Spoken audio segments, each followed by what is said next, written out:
welcome to TezMania TV. Today I am starting off a new series here on TezMania TV, or well, rather like an undercategory of the DIY videos that I usually make, and that is Steampunk DIY.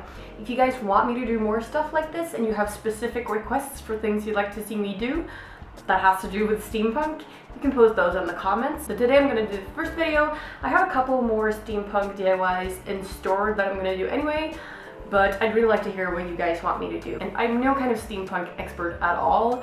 I've just basically gotten into this now, so I might not be an expert, but this is just my take on how you can do it. And I'm going to try to keep things simple and cheap, so like converting regular objects into more steampunky objects or sewing things from scratch or anything like that. So what we're going to start this series off with is today's video, and that is creating a badass steampunk gun. I'm going to be using this little guy to create this gun. This is a regular water gun or water squirter or whatever you want to call them, and it is a sneak gun. It's the kind that you can shoot from all directions with. I'm assuming that the feature to move this shit around might not work after I've painted this sucker, but we'll see. I just picked this up at a children's toy store and I paid like 25 Swedish krona for it. So it's really cheap and they have all kinds of versions. I wanted to start with something small, so if this turns out good I might go back and get one of those like huge blasters and just make an enormous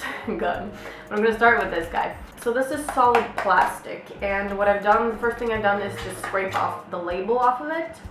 So everything is just plastic now, and on this side you can see that it has all the little bolts keeping it together. So I'm going to start by taking it apart so that I can paint each piece individually. Otherwise it's going to be really tricky, like with the details, and some pieces are going to end up not being painted at all, so it takes longer to take it apart, but it's going to be worth it. So the paint that I'm using today is hobby paint. I just found this at a local paint store. It's actually on my street, and I wanted to have paint in a couple of different golden tones. I'd like to have one like yellowy gold, one copper gold, one silvery gold, but they didn't have that. They had one that was called gold, which is this sort of light yellowish gold. Then they had one that was called silver, and then they had that one that was brown, but these are mixable. So I thought that I would try to kind of mix them together and make just different shades of metallic colors. Now the reason we're not only using one metallic color is it's gonna look really weird. Imagine this being all gold, like not different nuances of gold. It's gonna look super weird. So I would stick to, we can just follow the color scheme of this one, like do one color where this is yellow, and then do another for the red parts, and then another for the blue. And just kind of stick to that, because if we do everything in one solid color, it's gonna look sort of more robot-like than steampunk, and we are going for steampunk here. I also went to my local sewing utensil store and picked up some buttons that I'm going to be attaching to the gun once it's painted. These are going to appear in other videos as well, because I got a ton of them, so I'll just show you like a couple little buttons. So these are more red in the tone, and then we have these, we have this one, so just a bunch of different ones. But let's start by taking the gun apart, shall we? And to keep my kitchen clean, I just placed a magazine underneath for when we start painting.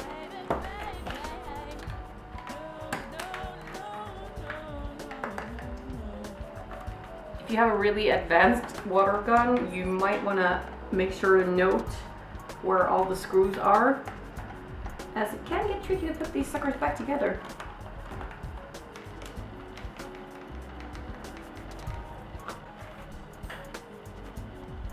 Remember to keep an eye on your screws so that you don't lose any of these little suckers.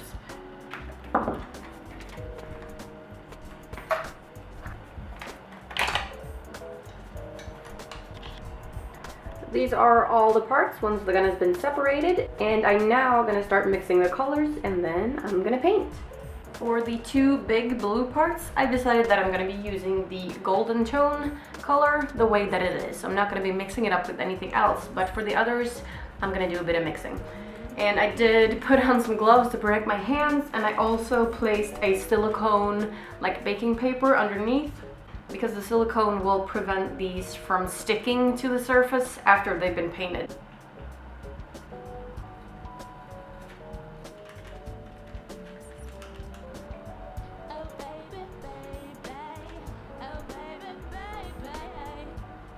So I'll just leave that to dry for now and then come back into a second coat.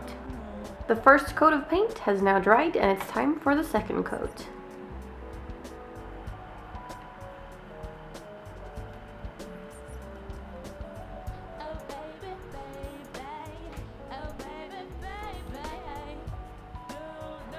Everything has been painted twice and dried now, so it's time to put the pieces back together.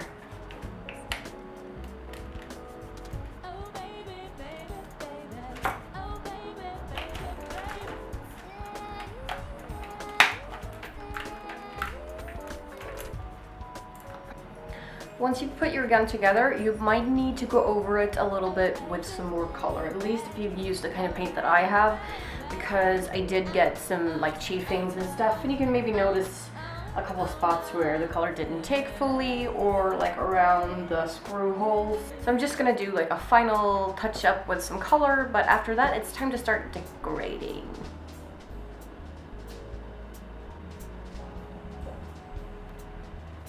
The gun is now completely dried and I've gone over everything so that it's all covered in the paint. So the only thing that remains now is some decoration, and I'm not going to go too crazy on this gun, but I'm just going to add some of the buttons, and I'm simply going to glue that on.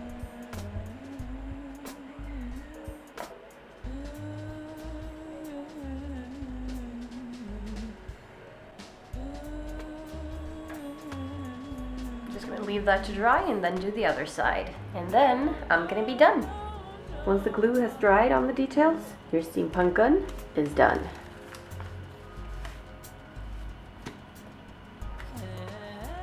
Now, since this was my first video in these new series, I kept it really simple for you guys, but obviously you can add a bunch of details to the gun. But I want to start out simple, so there might be more detailed things coming up ahead. I hope you guys enjoyed this and that you look forward to me doing more steampunk videos. And like I said, if you have any specific requests, just go ahead and put those in the comments. Thank you for watching, and I'll see you next time. Bye guys!